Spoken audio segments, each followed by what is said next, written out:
Salam Bapak Ibu Guru. Dalam kali ini, seperti tugas kami adalah 11A6, yaitu demonstrasi kontekstual.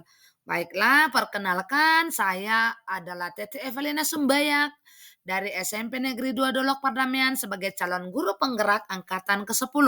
Bergerak, tergerak, menggerakkan. Dalam kali ini, seperti tugas kami yaitu demonstrasi kontekstual, penerapan pembelajaran yang sesuai dengan Bapak Ki Hajar Dewantara. Seperti apa pembelajaran yang sesuai dengan Bapak Ki Hajar Dewantara? Tentu saja pembelajaran yang berpihak pada murid. Apa yang dimaksud dengan pembelajaran yang berpihak pada murid? Bahwasannya pembelajaran yang berpihak pada murid adalah menuntun anak sesuai dengan kodratnya sehingga dia bisa mencapai kebahagiaan dan keselamatan setinggi-tingginya. Seperti yang kita pahami bahwasanya pendidikan itu bertujuan untuk menuntun segala kodrat anak yang ada pada dirinya sehingga mereka itu dapat mencapai keselamatan dan kebahagiaan yang setinggi-tingginya. Apa itu menuntun anak? Dalam hal ini yang perlu kita pahami adalah menuntun anak sesuai dengan kodrat alam dan kodrat zamannya.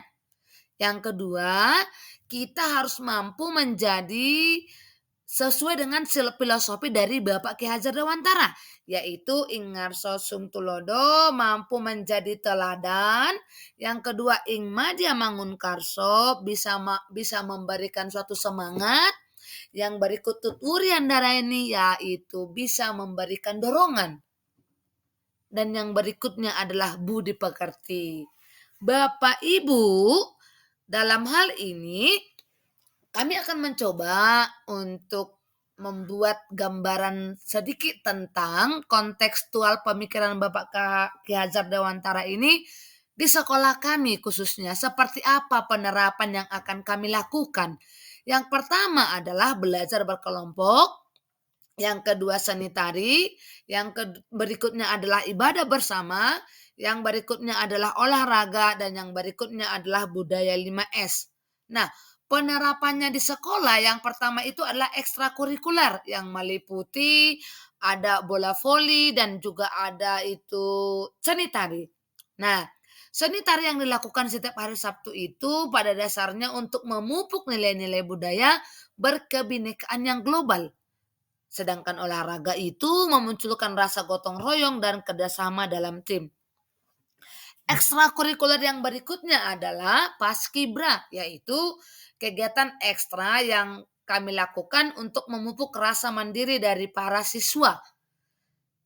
Dan pembelajaran yang kami dilakukan di kelas, contohnya itu adalah pembelajaran berdiferensiasi, yaitu berkelompok, mengelompokkan pembelajaran sesuai dengan minat dan kemampuan peserta didik. Pembelajaran yang mengumpulkan rasa kebersamaan dan kerjasama sehingga dapat berbagi dan bernalar kritis dalam memberikan argumentasi. Nah, budaya 5S ini juga akan kami terapkan di sekolah kami. Karena pada dasarnya dengan menerapkan budaya 5S, peserta didik itu akan memunculkan rasa peduli, akan memunculkan rasa semangat, dan akan memunculkan rasa disiplin. Budaya 5S, sapa, salam, senyum, sopan, dan santun merupakan rutinitas yang diterapkan demi membentuk karakter si anak.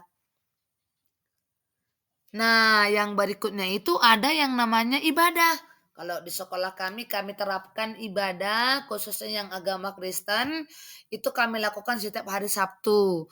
Kegiatan ibadah yang rutin dilakukan setiap hari Sabtu demi meningkatkan iman, akhlak, dan karakter anak didik.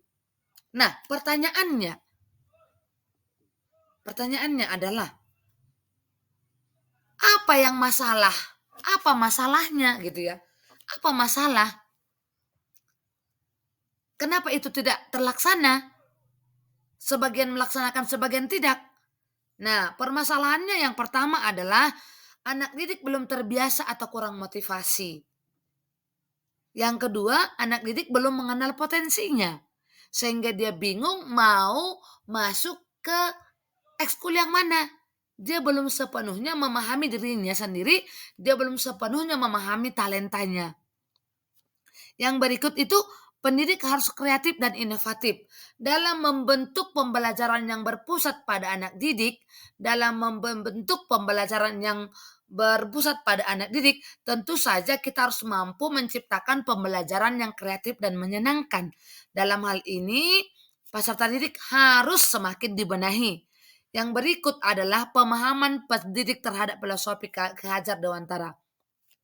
Peserta didik masih banyak yang belum memahami filosofi pendidikan dari Bapak Ki Hajar Dewantara.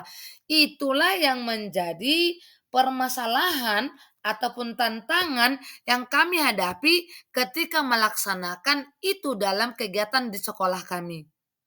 Nah, bagaimana tantangan ini? Bagaimana permasalahan ini bisa kami selesaikan? Tentu saja kami memberikan suatu solusi terhadap masalah, terhadap tantangan yang kami hadapi. Yang pertama itu adalah dengan memberikan pemahaman budaya disiplin dalam pembentukan karakter.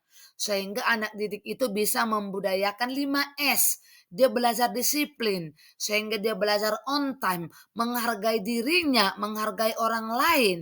Dan yang berikutnya adalah untuk mengenal potensi si anak tadi, mari kita berikan ruang yang leluasa untuk mengeksplorasi talenta si anak. Kita berikan ruangan yang leluasa, ruangan yang nyaman buat anak didik sehingga dia mampu mengenal karakternya, sehingga dia mampu mengenali dirinya.